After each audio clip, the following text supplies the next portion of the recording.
మన చర్చ కొంచెం అటు ఇటు పోయింది. వారసులు ఎవరనే దగ్గరికి మోడీ గారితో పాటు సారూప్య లక్షణాలు ఉన్నటువంటి నాయకుడు ఎవరనే దాని అన్వేషణలో మన పొలిటికల్ వాయిస్ ఛానల్ ఉన్నది ఇప్పుడు. ఖచ్చితంగా. ఓకే, ఇప్పుడు ఆ సారూప్యతలు ఎవరికి ఉన్నాయి?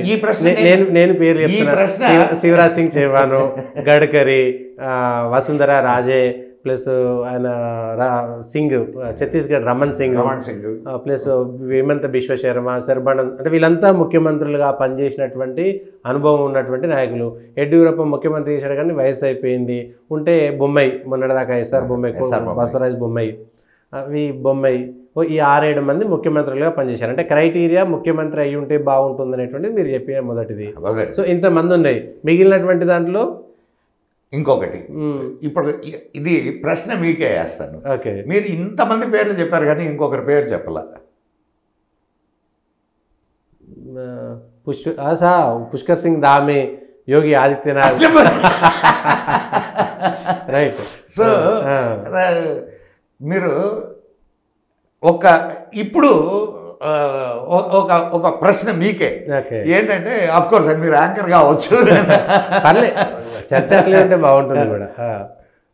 ఇప్పుడు యోగి ఆదిత్యనాథ్, ఇప్పుడు మీరు చెప్పినటువంటి తక్కినటువంటి ముఖ్యమంత్రులు అందరూ, okay, you compare it.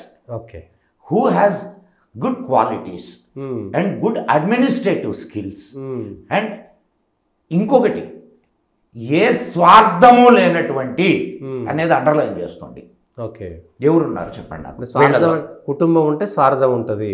So అది మొదట్లో కొట్టేసి అయిపోయింది. అందరి కుటుంబాలు ఉన్నాయి ఇక్కడ. మోడీని ఎందుకు తీసుకొని, నేను మీకు ఫస్ట్లో చెప్పాను ఏది, మోడీని ఎందుకు తీసుకొని వచ్చారు అని. అంతే. ఇప్పుడు మోడీ లక్షణాలే ఉన్నటువంటి వాడు, మోడీ కంటే అగ్రెసివ్నెస్ ఉన్నటువంటి వాడు, అడ్మినిస్ట్రేషన్లో మంచి. సో మీరు చెప్పిన సూత్రం ప్రకారం అక్కడ మోడీని 2001లో 2001లో ముఖ్యమంత్రిగా లాంచ్ చేశారు. అంటే తర్వాత ఎప్పుడో ఈయన ప్రధానమంత్రి మెటీరియల్ అయ్యేటువంటి అవకాశం ఉంటే ఈయనకు అంటే ఏమంటారు అనుభవం రావాలి కాబట్టి పరిపాలన అనుభవం కోసం ముఖ్యమంత్రి అయినటువంటి అవకాశం ఇచ్చారు. ఇప్పుడు యోగి ఆదిత్యనాథ్ కూడా రేపు పొద్దుగాల ప్రధానమంత్రి మెటీరియల్ అయితే అవకాశం వస్తే ఈయనకు పరిపాలన అనుభవం వచ్చేసేటువంటి అవకాశం ఉంటుంది కాబట్టి ఈయనకు ముఖ్యమంత్రి ఇచ్చారు. ఎంపీగా ఉన్నటువంటి వ్యక్తిని తీసుకుపోయి అక్కడ కూర్చోబెట్టి ముఖ్యమంత్రిగా ఇచ్చి, నువ్వు అనుభవం సంపాదించుకొని ఆయన రేపు పొద్దుగాల ఏ అవసరం వచ్చినా సిద్ధంగా ఉండు, ఉత్తరప్రదేశ్ నాదని అనుకోకు, దేశమంతా నీదనేటువంటి భావనలోకి రా. సో అందుకే మోడీని కూడా దేశమంతా కూడా చర్చలోకి తీసుకొచ్చేటువంటి ప్రయత్నం చేశారు. బీజేపీకి శాపం ఉందేమో పాపం, వాజ్పేయి గారికి పెళ్లి కాలేదు, అద్వానీ గారికి అవకాశం వచ్చినా ఓడిపోయారు, కుటుంబం ఉన్నది. బీజేపీలో ప్రధానమంత్రి కావాలి అని అంటే పెళ్లి కాకుండా ఉండాలి, అంతే. ఓకే, ఒకటండి అక్కడ పెళ్లి కావడం పెళ్లి కాకపోవడం కాదు.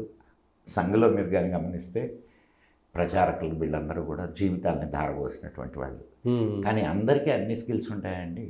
అవును, ఏదో ఒక దాంట్లో అట్లా తీసుకుంటే యోగి ఆదిత్యనాథ్ సంఘకు చెందిన వ్యక్తి కాదు. అవును, అంటే పూర్తి స్థాయి కాదు, సింపథైజర్ మాత్రమే. అవును, కానీ ధర్మానికి సంబంధించిన వ్యక్తి. సంఘ్ ఏం చూస్తుందంటే వీడు నావాడా మీవాడా అని చూడదు. ఓకే, సంఘ్ వీడి దేశానికి పనికి వస్తాడా పనికిరాడా, వీడి వల్ల ఉపయోగం దేశానికి ఉపయోగం ఉన్నదా, స్వలాభం కాదు, ఓకే, దేశానికి ఉపయోగం ఉన్నదా లేదా, ఇది మాత్రమే చూస్తుంది సంఘం. బీజేపీ అయినా అదే చూస్తుంది. ఓకే, కాకపోతే బీజేపీ పొలిటికల్ పార్టీ కాబట్టి దాంట్లో బోలెడు మురుగునీరు వచ్చి చేరుంటుంది. అది సహజమైన విషయం, దాన్ని మనం ప్రశ్నించడానికి కూడా లేదు. ఈ మధ్య మనవాళ్ళు అంటుంటారులే, మన మిత్రులు బీజేపీలోకి రాగానే వాషింగ్ మిషన్ అవునవును శుభ్రపడిపోవడం, ఇట్స్ పొలిటికల్ పౌడర్ నిర్మాణం కూడా చేశారు కదా. It's a political organisation, but Sangh is not political organisation. Sangh మీకు ఓన్లీ డైరెక్షన్ ఇస్తుంది, మీలో వ్యక్తి నిర్మాణాన్ని చేస్తుంది, సంఘ నిర్మాణాన్ని చేస్తుంది. వ్యక్తి నిర్మాణం ద్వారా సంఘ నిర్మాణం జరుగుతుంది. అది సంఘ్ చేసే పని. సంఘ్ ఇప్పుడు మీకు ఒక చిన్న ఇది చెప్తానండి. ఒక సంఘ్లో ఒక 100 మంది స్వయం సేవకులు ఉన్నారు. 100 మంది ఎక్కడి నుంచి వచ్చిన వాళ్ళు? సొసైటీ నుంచి వచ్చిన వాళ్ళు. ఈ సొసైటీ నుంచి వచ్చినటువంటి ఈ 100 మందికి 100 రకాల వ్యాపకాలు ఉంటాయి. అరే ఇట్లా కాకుండా ఇంకోలా మనం చేస్తే మనం సంఘానికి మనం సమాజానికి సేవ చేయొచ్చు. అట్లా విద్యకు సంబంధించి అనేక ఆర్గనైజేషన్స్ ఉన్నాయి.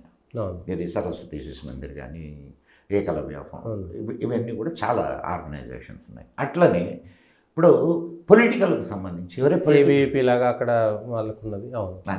అంటే విద్యార్థి విషయంలో ఇది చేసుకునేదానికి ఏబీవీపీ ఉంది, పొలిటికల్గా పనిచేయడానికి బీజేపీ. అంతేగాని సంఘ్ డైరెక్ట్గా దేంట్లో ఎంటర్ కాదు. ఓకే, సంఘ్ దేంట్లో కానీ అన్నిటికీ మార్గనిర్దేశకం మాత్రం సంఘమే ఖచ్చితంగా. ఇప్పుడు సంఘ్ ఇచ్చేటటువంటి మార్గనిర్దేశం ఏంటి చెప్పండి నాకు. నువ్వు సమాజానికి సేవ చేయనేటటువంటి మార్గనిర్దేశమే తప్ప నువ్వు సంపాదించుకో, నువ్వు ఇది చేసుకో అని చెప్పదు కదా సంఘం. ఓకే, సంఘం మేము చిన్నప్పటి నుంచి మేము నేర్చుకున్నది ఏంటంటే నిస్వార్థంగా సమాజానికి సేవ చేయాలా, ఆశించి సేవ చేయవద్దు. ఇది మేము నేర్చుకున్నది సంఘంలో. సో మా సమయం కానీ మా సేవ కానీ ఇవి మా జేబుల్లో డబ్బులు ఖర్చు పెట్టుకొని మేము మా సంఘ పని చేస్తామండి. ఏం అవసరం మాకు?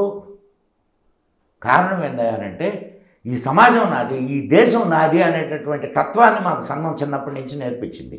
ఓకే, ఇది ఒక చర్చలో యోగి ఆదిత్యనాథ్ దగ్గరకు వచ్చినాం ఇంతమందిలో యోగి ఆదిత్యనాథ్. ఇప్పుడు అదే నేను సంఘాన్ని గురించి ఎందుకు చెప్పాను అని అంటే సంఘం ఏమో ఆలోచిస్తుంది అనేది చెప్పాను. సో సంఘ ఆలోచనల్లో ఇప్పుడు మీరు చెప్పినటువంటి అంతమందిలో ఎవరు ముందుంటారు? ఆధ్యాత్మిక పరంగా స్వలాభం లేనటువంటి వ్యక్తి విధంగా, ఆ పరిపాలనలో అనుభవం ఉన్నటువంటి వ్యక్తిగా, ప్లస్ వయస్సు రీత్యా కూడా ఎవరున్నారు? మళ్ళీ యోగి ఆదిత్యనాథ్ గారే. యోగి ఆదిత్యనాథ్ మరి ఇంకా ఆయన ఉన్నప్పుడు ఇంకా వేరే వాటి గురించి ఎందుకు ఆలోచించాలా? అంతే. సో చర్చల సారాంశం ప్రకారం ఎన్ని నేను మీకు లాజికల్ గా మనం మీకు రూఢి చేయట్లేదు, చెప్పాను, రూఢి చేయట్లేదు. కానీ ఇంతమందిని చూస్తే మన వేలు అక్కడి వైపే వెళ్తుంది. యోగి ఆదిత్యనాథే తరువాయి ప్రధానమంత్రి అవ్వడానికి అవకాశాలు మెండుగా ఉన్నాయని. అంతేకాదు ఇంకొక విషయం కూడా నేను ఇక్కడ చెప్తాను. ఓకే, ప్రపంచవ్యాప్తంగా ఉన్నటువంటి జ్యోతిష్కులు. అవును, మీరు జ్యోతిష్ శాస్త్రంలో ఎక్స్పర్ట్ కాబట్టి, అంటే జ్యోతిష్ శాస్త్రం మీద అవగాహన ఉన్నటువంటి వ్యక్తిగా.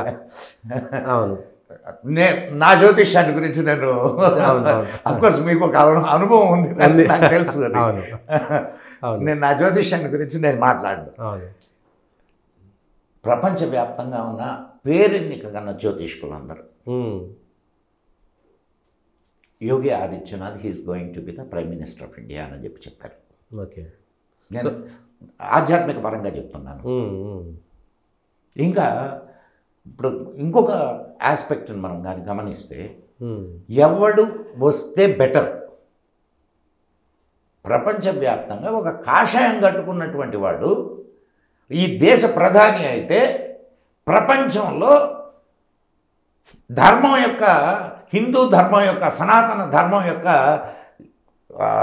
ముద్ర ఇది ఎలా ఉంటుంది ఆలోచించండి. సింబాలిక్గా ఆయన ప్యాంటు షర్ట్ వేసుకోడు, నువ్వు ₹1,00,00,000 ఇస్తాను, నాకు ప్రధానమంత్రి పదవి వద్దు కానీ నాకు కాషాయమే కావాలంటాడు. అవును.